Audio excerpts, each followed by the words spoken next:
Infak, sedekah.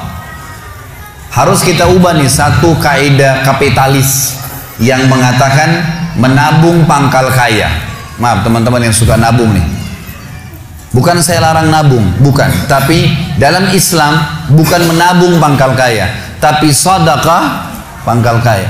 Nggak bisa ketemu antara nabung dengan sedekah, nggak bisa ketemu nih. Susah ketemunya. Karena sedekah disuruh keluarin, ini nabung disuruh simpan, gitu kan? Nggak bakal ketemu. Dalam Islam makin sering kita keluarkan di jalan Allah, makin terbuka tuh rezekinya. Ya, ini dalilnya banyak. Di antaranya hadis Bukhari, hadis Qudsi, di mana Allah Subhanahu wa taala berfirman, kata Nabi SAW, Allah berfirman, "Ya bna Adam, anfik alaih." Wahai anak Adam, berinfak dulu di jalanku, aku baru berinfak padamu. Sedekahin dulu, baru aku kasih kamu. Jadi ini kata kuncinya, makin sering keluarkan maka makin bagus. Makin bagus yang kita kasih, ya, makin sempurna balasan dari Allah. Coba renungi perkataan Urwah bin Zubair rahimahullah, seorang ulama tabi'in yang masyhur. Urwah bin Zubair ini ayahnya namanya Zubair bin Awam, salah satu sahabat ya, dari 10 orang yang jamin masuk surga. Anaknya namanya Urwah, ulama besar gitu kan, dari tabi'in. Urwah mengatakan, janganlah seseorang di antara kalian memberikan untuk Allah, keluarkan di jalan Allah sedekah, sesuatu yang dia malu kalau dia berikan kepada pemimpin satu kaum. Begini maksudnya. Saya ingin tanya teman-teman, coba renungin dan jujur jawabnya ya. Kalau seandainya Anda tiba-tiba diundang oleh, saya nggak tahu nih, di Bali ini apa? Wali kota ya? Diundang oleh wali kota. Baik, bapak ini atau ibu ini diundang ke wali kota, ditelepon khusus, datang ya ke kantor saya besok, dan tolong beliin saya buah. Pesan beli buah. Kira-kira teman-teman sekalian, pada saat wali kota pesan buah dari Anda ini, beli buahnya di mana? Di pasar kaki 5 kan? Emperan jalan? Masuk supermarket. Cari buah yang biasa-biasa saja atau buah yang paling bagus? Kalau ada sedikit rusak kulitnya, tercoret, atau mungkin terkelupas, dimasukin nggak? Setelah kita beli buah-buah yang paling bagus, yang paling mahal, ditaruh di kresek atau cari alat tempat yang lain? Cari keranjang, pakai plastik, pakai kartu nama, luar biasa. Kenapa? Karena wali kota yang pesan. Coba teman-teman sekalian, kalau ibu Anda yang pesan, bapak yang pesan, nah beliin ayah, beliin ibu jeruk ya, buah. Beli di mana kira-kira? Di kaki 5. Kemudian penjualnya bilang, ini ada rusak sedikit, nggak apa-apa, masukin aja. Pakai kresek tua ini bekas ikan, udah nggak apa-apa. Ini yang Urwah rahimahullah berkata, janganlah seseorang di antara kalian ya memberikan untuk Allah di jalan Allah. Orang tua kita tuh kalau bakti luar biasa pahalanya kan gitu. Yang kalian malu kalau kalian berikan kepada pemimpin satu kaum. Mestinya ibu ayah kita tuh dibuatin kayak tadi tuh, malah lebih hebat daripada itu. Pilihin buah yang paling bagus, dikemas yang paling bagus dan seterusnya. Mestinya begitu. Tapi seperti itulah manusia, karena tidak paham teman-teman sekalian. Sesuatu yang dikeluarkan di jalan Allah akan mendatangkan respon rezeki yang banyak. Ini satu hal yang harus digarisbawahi, dan akan saya bacakan banyak sekali dalil berhubungan dengan masalah itu, di mana Allah Subhanahu wa taala menyuruh kita keluarkan. Ingat, makin baik kita berikan, makin baik juga respon dari Allah Subhanahu wa taala. Coba teman-teman muhasabah nih. Kalau celengan masjid lagi lewat dan Anda punya 1000 baru 1000 tua, yang mana ditaruh? 1000 tua. Kenapa 1000 tua yang ditaruh? Karena belum tahu nih, kalau saya berikan di jalan Allah, ini akan datang responnya. 1000 baru yang kita beli air mineral di luar sana, ini pemahaman yang salah. Ini yang kita mau lurusin malam ini nih. Mestinya teman-teman sekalian cari uang yang baru dikasih ke jalan Allah, yang tua dipakai belanja. Mestinya begitu. Karena makin baik kita berikan, maka makin baik responnya. Gitu kan? Makanya kata para ulama, siapa yang memberikan sesuatu yang baik pada Allah di jalan Allah, Allah akan balas dia dengan kebaikan. Saya akan angkat sebuah kisah teman-teman sekalian. Kisah seorang ulama tabi'in bernama Rabi' ibn Haytham rahimahullah. Rabi' ibn Haytham ini ulama yang sangat terkenal dengan kesolehannya, luar biasa kesolehannya orang ini. Jadi dia di akhir hidupnya, Rabi ibn Haytham ini muridnya Abdullah bin Umar, muridnya Abu Musa al-Asy'ari, sahabat-sahabat yang mulia. Ini murid langsungnya, ulama tabi'in yang terkenal, Rabi ibn Haytham. Rabi ibn Haytham ini di akhir hidupnya sempat stroke setengah badan. Datanglah 2 orang muridnya bertamu ke rumahnya, dan ini termasuk adab yang baik. Kalau teman-teman mendapatkan seorang alim ulama dan memang dia bersedia bisa didatangin, kunjungin, minta nasihat, atau ketemu minta nasihat, atau ada di pengajiannya lah. Mereka datang mengatakan, begitu masuk, kebetulan stroke setengah badan, bagian kiri tubuhnya stroke ini. Ada 4 kejadian di rumahnya pada saat itu. Yang pertama, pada saat muridnya masuk, muridnya berkata, wahai imam, imam ini kiai, ustadz, wahai imam, apa rahasianya, kenapa anda ini bisa mengontrol lisan anda? Tidak seperti ulama-ulama yang lain, masih kadang-kadang ngobrol-ngobrol kosong. Anda ini betul-betul, Rabi ibn Haytham terkenal kalau ngomong nasihat, tanya kabar orang, gitu kan, Quran atau zikir, nggak ada yang lain. Ini itu saja 4 tuh dari lisannya, nggak ada yang lain, luar biasa. Kalau bukan nasihat orang, tanya kabarnya orang lain, gitu kan, apa kebutuhan mereka, kemudian berzikir atau baca Quran. Gitu. Ini masuk dalamnya, zikir adalah doa. Maka dikatakan apa sih, murid-muridnya bilang apa rahasianya anda melakukan seperti ini? Dan ini saya sempat angkat di khutbah Jumat kita kemarin, potongan kisah ini. Maka Rabi ibn Haytham mengatakan, wahai murid-muridku, apakah kalian sampai sekarang masih ragu ada Tuhan namanya Allah, dan kalian masih ragu di pundak kanan dan kiri kalian Allah telah letakkan malaikat yang akan mencatat amal baik dan amal buruk kalian, dan pasti demi Allah akan dibacakan dan dihisapkan untuk kalian di sana di akhirat nanti? Artinya saya bisa mengontrol lisan saya karena saya tahu Tuhan saya selalu melihat, dan ada malaikat yang mengawasi, tidak pernah tidur nih, 24 jam terus mengawasi, baik dicatat buruk dicatat. Lalu kemudian muridnya mengatakan, baiklah kalau gitu, dapat ilmu. Kejadian pada saat itu teman-teman sekalian yang lain adalah, yang kedua, baru mau ngobrol sama murid-muridnya, tiba-tiba anaknya Rabi ibn Haytham keluar dari dapur, masuk ke ruang tamu pamit. Anak laki-lakinya lalu berkata, wahai ayahku, semoga Allah senantiasa menjaga anda. Ibu saya membuatkan untuk anda makanan namanya halwa pada zaman itu. Halwa ini Bapak Ibu sekalian makanan yang mahal, bahannya susah, bahannya mahal, buatnya susah, lama diadon berjam-jam baru jadi, dan ini dimakan oleh pejabat-pejabat gitu. Rabi ibn Haytham rahimahullah ini punya ciri khas, mereka tidak pernah rewel. Di rumahnya dihidangkan makan apa sama istrinya, dimakan sama dia, baik sekali orangnya. Udahlah, dunia dilaluin sama dia begitu saja. Maka anaknya datang dan mengatakan, wahai ayahku, ibuku membuatkan untuk anda halwa, makanan yang mahal bahannya dan juga susah buatnya. Tapi anaknya bilang, ibu saya buat halwa buat anda. Ibu saya berharap anda memakannya, gitu. Lalu kata Rabi ibn Haytham, baiklah, keluarkan aja. Dikeluarkanlah makanan tersebut. Lalu halwa ini dipotong-potong, karena kue yang bagus dan cukup besar, di nampan besar, dipotong-potong. Baru saja Rabi ibn Haytham mau memegang dengan tangan kanannya, karena sebelah kirinya sakit, diambil sebelah kanan, kemudian dia kasih isyarat murid-muridnya untuk ambil juga. Baru mereka mau pegang, tiba-tiba pintu rumahnya ada yang ketuk, diketuk. Dia kasih isyarat anaknya, suruh buka pintu itu. Dibuka pintu itu. Anaknya pergi sana. Waktu dibuka teman-teman sekalian, ini ternyata yang ketuk pintu bukan orang biasa, orang yang luar biasa, orang gila, gitu kan. Jadi bukan orang yang peminta-minta biasa, orang yang luar biasa, orang yang selalu anggap ini udah deh, nggak usah dilayanin, nggak usah diajak ngomong, nggak usah diperhatikan, gitu kan. Orang gila ini ketuk pintu dengan pakaiannya yang lusuh, tidak pakai alas kaki, rambutnya berantakan, kasih isyarat minta makan. Rabi ibn Haytham rahimahullah tunjuk anaknya, suruh datang, angkat nih halwa, kasih orang gila itu. Halwa nih, makanan yang mewah, kasih orang gila itu. Dibawa sama anaknya. Anaknya ini, Rabi ibn Haytham waktu bawa piring itu, niatnya ingin memberikan ke orang gila 1 potong, gitu kan. Begitu tiba depan pintu, orang gila lihat makanan enak, walaupun gila tahu juga nih makanan enak, gitu kan. Diambil sama dia piringnya, diambil, dimakan semua. Dalam kisahnya dikatakan sampai air liurnya jatuh di situ, dihabisin sama dia. Sudah habis teman-teman sekalian, apa yang terjadi? Orang gila nggak ngerti, dia nggak terima kasih, nggak apa, piringnya dilempar pergi.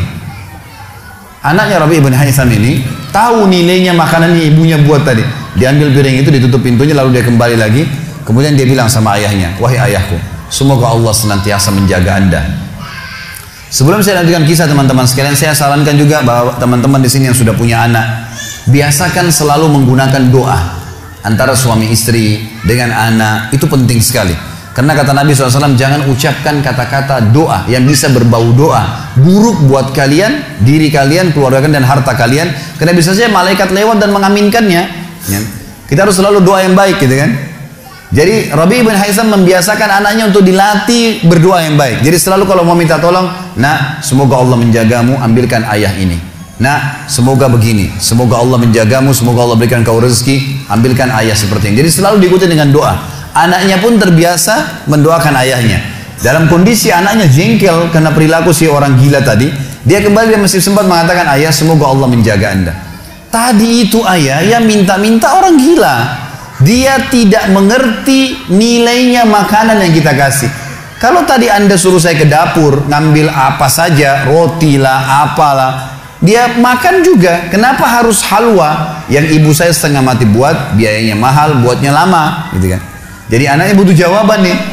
Perhatikan apa jawabannya orang beriman kepada Allah dan tahu benar kata kunci bertambahnya rezeki justru dengan sedekah itu. Kata dia apa? Ya waladi illam yadri fallahu yadri. Baru dia baca ayat lan tanalul birra hatta tunfiqu mimma tuhibbun. Wahai anakku, kalau orang gila itu tidak tahu nilainya makanan yang kita kasih, nggak penting buat saya. Karena Allah tahu nilainya, bukan dianya, tapi Allah tahu nilainya. Dan ingatlah firman Allah, kalian tidak akan mendapatkan, gitu kan? Kalian tidak akan mendapatkan balasan sempurna daripada sedekah kalian sampai kalian menginfakkan apa yang paling kalian cintai. Saya suka halwa itu, tapi disuruh kasih. Teman-teman sekalian, pelajaran luar biasa dari kisah ini. Pernah nggak kita berpikir berikan makan orang gila? Kadang-kadang subhanallah kita lihat orang gila ambil di sampah, kita biarin, nggak mau dilihat. Kalau kita nggak kasih makanan dia, siapa yang akan kasih makan? Dan Allah tetap menilai kita dan sesuai dengan niatnya. Innamal a'malu binniyat. Termasuk saya pernah jelaskan ke jamaah saya di pengajian. Kalau ada orang datang ke masjid kita ini sekarang bawa proposal, teman-teman sekalian, nih proposal saya mau bangun masjid, butuh bantuan 1 miliar, kita nyumbang semua, terkumpul 1 miliar. Sebulan kemudian kita tahu orang itu dusta, rugi kah kita? Tidak rugi sama sekali. Kita akan dapatkan pahala bangun masjid walaupun masjidnya belum dibangun. Karena innamal a'malu binniyat, gitu kan? Allah akan kasih begitu. Siapa yang niat mengerjakan satu perbuatan, niat dalam hatinya, belum dikerjakan dapat 1 pahala. Dikerjakan diberikan pahala 10 kali lipat sampai 700 kali lipat kata Nabi SAW. Jadi jelas sekali, gitu kan? Bagaimana Rabi' bin Haitham mengajarkan kepada kita bersedekah, teman-teman, sampai pada orang gila pun dikasih.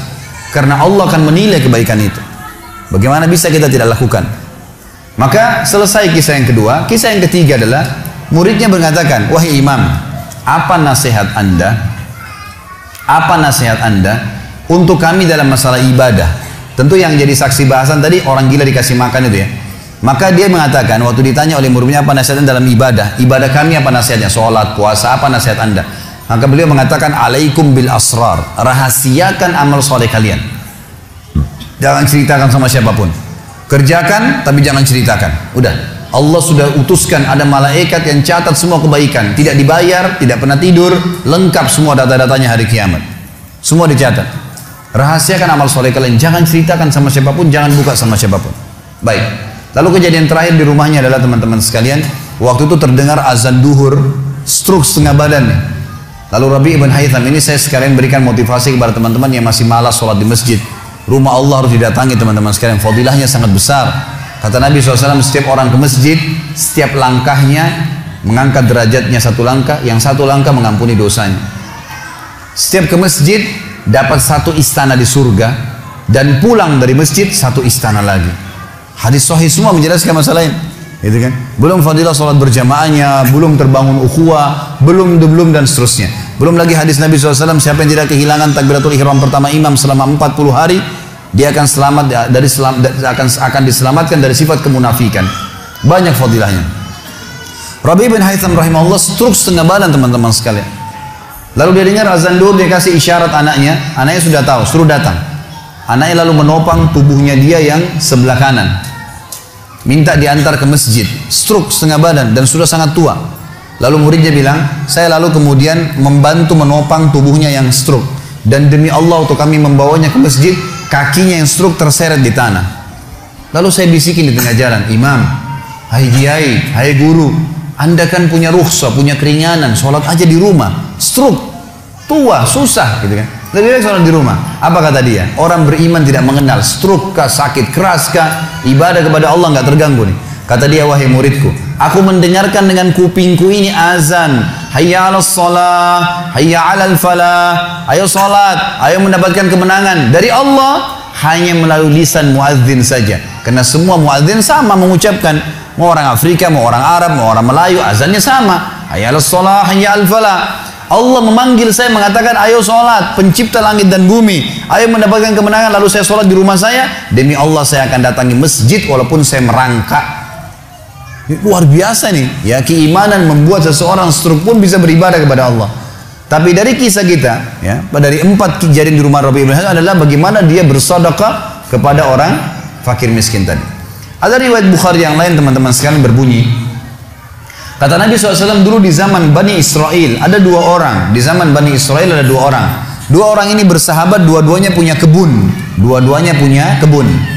Kebun ini mereka lagi nunggu hujan dan satu negeri itu belum turun hujan. Tiba-tiba si A sama si B. Si A ini melihat ada awan, kata Nabi SAW, lewat di atas kebunnya. Dan terdengar suara dari awan itu berkata, turunkanlah hujan di kebunnya fulan, kebun temannya dia di sebelah. Maka dia bilang, kata Nabi SAW, orang ini pun mengikuti awan tersebut. Ternyata betul, awan itu menggumpul semuanya di atas kebun temannya, hujan. Tapi cuma kebun temannya, yang lain nggak kena hujan. Maka Nabi SAW mengatakan, dia pun bertanya pada temannya, apa yang kamu lakukan dengan kebunmu? Sampai di musim panas seperti ini pun Allah masih menurunkan hujan untuk kebunmu saja. Apa yang dia bilang? Dia bilang, saya membagi keuntungan dari usaha saya ini menjadi 3. Keuntungannya bukan modal. Sepertiganya saya infakkan di jalan Allah, langsung saya keluarkan. Sepertiganya lagi saya tambahkan ke modal. Sepertiganya lagi saya gunakan untuk keperluan keluarga saya. Jadi ternyata teman-teman sekalian, sedekah itu betul-betul sangat luar biasa. Membuka pintu rezeki. Jadi makin dikeluarkan, makin royal, makin datang. Saya sarankan teman-teman kalau bisa ikutin ceramah saya di YouTube, ada tentang Abdurrahman bin Auf, sahabat Nabi, serial sahabat. Kita sudah membahas 9 sahabat, Abu Bakar, Umar, Uthman, Ali, Talha, Zubair, kemudian Abdurrahman bin Auf, Talha bin Ubaidillah, terakhir itu Sa'id bin Zaid. Dan insya Allah hari Sabtu depan ini akan ada tablik akbar sahabat yang ke-10, Abu Ubaidah bin Jarrah. Abdurrahman bin Auf salah satu sifat ciri khasnya, semua sahabat suka bersedekah, tapi Abdurrahman ini luar biasa dalam sedekah, luar biasa. Beliau pernah kedatangan keuntungan 1 peti emas di satu malam, gak bisa tidur, gelisah. Istrinya tanya, kenapa Abdurrahman? Dia bilang, saya nggak bisa tidur nih, belum pernah ada keuntungan sebesar ini. Kata istrinya, lalu apa keinginan? Dia bilang, saya ingin keluarkan jalan Allah, saya nggak mau simpan di rumah saya malam ini. Ya, nggak mau nabung. Kalau kita subhanallah baru untung 1 juta sudah antri sejam di bank, gitu kan.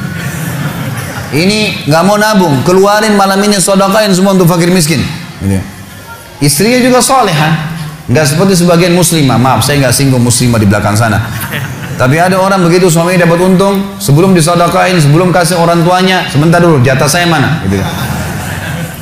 Ini enggak, istrinya mengatakan sedekahin, ayo kita sama-sama. Dibungkuslah emas-emas itu, koin-koin emas, dirham emas itu, kemudian dibagiin, habis. Subhanallah, karena ikhlasnya mensedekahkan semua keuntungan malam itu, besok dalam riwayat saya dikatakan datang 2 peti keuntungan dengan produk yang sama. 2 peti emas dikeluarin sama Abdurrahman, 2 peti emas. Hari ketiga datang 3 peti keuntungan, dikeluarkan hari keempat datang 4 peti, begitu terus sampai Abdurrahman memiliki sebuah gudang penuh dengan emas. Waktu Abdurrahman radhiyallahu anhu meninggal dunia, waktu mau dibagi warisannya, itu emas-emasnya saking sudah ditumpuk-tumpuk sampai melengket satu sama yang lain. Waktu mau dipisahin dibagi, itu harus pakai kampak, dan yang mengkampak itu tangannya sampai memar, luka. Gitu. Saking banyaknya, selalu sedekah. Setiap hari beli 33 budak dibebasin. Setiap hari beli budak bebasin. Setiap hari datangkan 30 kafilah, ya 30 ekor unta untuk diparkir, ditaruh di tengah-tengah jalan, di tengah-tengah jalan Madinah. Lalu pegawainya berteriak, Abdurrahman membagi-bagi buat kalian, silakan, semua ambil kebutuhannya. Luar biasa gitu. Kita subhanallah kadang-kadang bersedekah, kalau orang datang itu pun masih perhitungan, gitu kan. Ini nggak sengaja cari orang yang butuh lalu dikasih. Maka lihat bagaimana mereka memahami tentang masalah sedekah ini, teman-teman sekalian. Dalam hadisnya dikatakan sedekah tutfi'u ghadabur rahman. Sedekah itu bisa meredam murkanya Allah. Keluarin, keluarin. Jangan ragu dengan masalah sedekah itu. Karena itu kata kunci datangnya rezeki. Mari kita dengarkan ayatnya. Yang pertama adalah surah Al-Baqarah, surah nomor 2 ayat 254. Allah Subhanahu wa taala berfirman, Al-Baqarah 254, A'udzu billahi minasyaitonir rajim. Ya ayyuhalladzina amanu, hai orang-orang yang telah beriman pada Allah, anfiku, keluarkan mimma razaqnakum, dari apa yang telah kami berikan untuk kalian rezeki, min qabli an ya'ti yaumun la bay'un fihi wala khullatun wala syafa'ah wal kafirun humudz zalimun. Sebelum datang hari nanti kalian menyesal, nggak ada lagi hari transaksi, nggak ada lagi kasih sayang, tidak ada lagi pertolongan, hari kiamat. Teman-teman sekalian, maaf kalau anda punya rezeki banyak di rekening, masya Allah, bagus, tapi usahakan selalu ada sedekahnya. Karena kalau kita biarkan numpuk, kita cuma bangga di angka tulisan, di print bukunya, oh iya banyaknya 2 miliar, 10 miliar. Kita cuma bangga dengan angka. Apa yang mau dibanggain? Pada saat antum meninggal, kalau antum tidak sedekahkan teman-teman sekalian, tidak punya masjid yang dibangun, nggak punya kegiatan amal jariah, nggak pernah punya sesuatu buat dia infakkan sebenarnya, gitu kan? Maka pastikan orang seperti ini akan menyesal pada saat meninggal. Coba ya saya sedekahin dulu. Makanya kata Nabi SAW, hartamu yang sebenarnya, harta yang kau sedekahkan selama kau hidup, itu harta sebenarnya. Dan harta yang bukan sebenarnya yang kau habiskan beli makanan dan pakaian, habis semua. Yang kau sedekahin. Seorang ulama salaf dulu pernah ditanya, setiap dia dapat keuntungan selalu sedekahin, dapat keuntungan selalu sedekahin, selalu sedekahin. Dipakai untuk kebutuhan keluarganya, sisanya sedekah, nggak ditabung sama dia, dihabisin. Maka pada saat ya ada teman-temannya kumpul di rumahnya lalu berkata, wahai fulan, apa kok nggak sayang hasil kerimatmu? Bukannya ditabung malah dikeluarin terus. Kok nggak sayang sama hartamu tuh? Kata dia apa? Justru saya sayang sama harta saya. Karena saya sayang, jadi saya mau bawa harta saya sampai di akhirat. Ini sedekah saya bawa sampai di akhirat. Kalau saya simpan di sini, saya cuma tabung untuk dunia saja. Gitu. Jadi lihat bagaimana mereka memahami tentang masalah sedekah itu. Kemudian dikatakan, dan orang-orang kafir, mereka lah orang-orang yang zalim. Mereka tidak mau sedekah, maka mereka zalim sebenarnya. Kemudian surah Ibrahim, surah nomor 14 ayat 31 sampai 34. Allah Subhanahu wa taala berfirman, A'udzubillahi minasyaitonir rajim, qul li ibadiyalladzina amanu. Katakanlah hai Muhammad kepada hamba-hamba saya yang telah mengaku beriman, yuqimus shalah, mereka mendirikan salat, jaga salat 5 waktu mereka, salat-salat sunnah mereka, wa yunfiku, dan mereka bersedekah, menginfakkan, mimma razaqnahum, dari apa yang kami jadikan sebagai rezeki buat mereka, sirran wa alaniyah, baik sembunyi-sembunyi ataupun terang-terangan. Karena kadang-kadang kalau ada orang minta di pinggir jalan, kita nggak mungkin sembunyikan, tinggal mengontrol supaya tidak riya saja. Min qabli an ya'tiya yaumun la bay'un fihi wala khilal, sebelum datang hari tidak lagi transaksi, nggak bisa lagi kita keluarkan uang kita. Di akhirat nggak laku lagi rupiah, nggak laku lagi dolar, nggak laku lagi pound sterling, nggak ada lagi semua itu. Yang laku adalah yang sudah disedekahkan selama di dunia. Sebelum datang hari yang tidak ada transaksi dan tidak ada lagi persahabatan. Allahul ladzi khalaqas samawati wal ard, yang menyuruh kalian sholat tadi dan menginfakkan apa yang kalian telah diberikan adalah Allah yang telah menciptakan seluruh langit dan bumi. Wa anzala minas sama'i ma'a, dan telah menurunkan dari langit air. Fa akhraja bihi minas samarati rizqan lakum, lalu dengan air hujan itu dia tumbuhkan buah-buahan sehingga kalian bisa menjadikannya sebagai rezeki kalian, menutupi kebutuhan kalian. Wa sakhkhara lakumul fulka litajriya fil bahri bi amri, yang menyuruh kalian sholat dan berinfak itu adalah Tuhan Allah yang telah menundukkan lautan sehingga bahtera-bahtera kalian bisa meraung di atasnya. Wa sakhkhara lakumul anhar, juga yang telah menundukkan sungai-sungai buat kalian, bisa dilewatin atasnya, bisa diambil ikan-ikan dan seterusnya yang ada di dalam lautan dan sungai itu. Wa sakhkhara lakumus syamsa wal qamara da'ibain, dan juga yang menyuruh kalian sholat dan menginfakkan harta kalian adalah yang telah membuat, yang menundukkan matahari dan bulan yang rutin terus menerus setiap pagi dan malam silih berganti untuk memenuhi kebutuhan kalian. Wa sakhkhara lakumul laila wan nahar, dan menundukkan juga buat kalian malam untuk istirahat dan siang untuk bekerja. Wa atakum min kulli ma sa'altumu, dan juga dia akan memberikan semua apa yang kalian minta kepadanya. Wa in ta'uddu ni'matallahi la tuhsuha, kalau kalian ingin menghitung-hitung nikmat Allah maka kalian tidak akan mampu. Innal insana la zalumun kafar, sesungguhnya manusia itu zalim, kafar, kufur, gitu kan?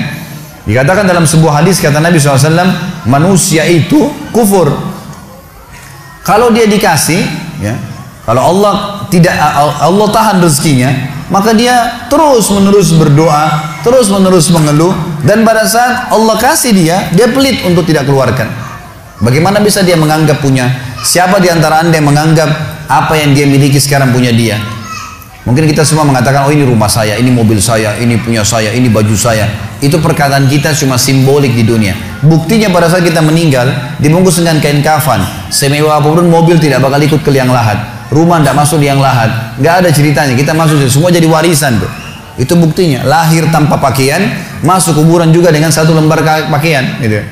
Berarti bukan milik kita. Maka kesempatan kita memperbanyak amal sedekah kita, sehingga memang mendapatkan pahala yang besar. Dan sekali lagi bahasan kita, sedekah mendatangkan rezeki yang banyak.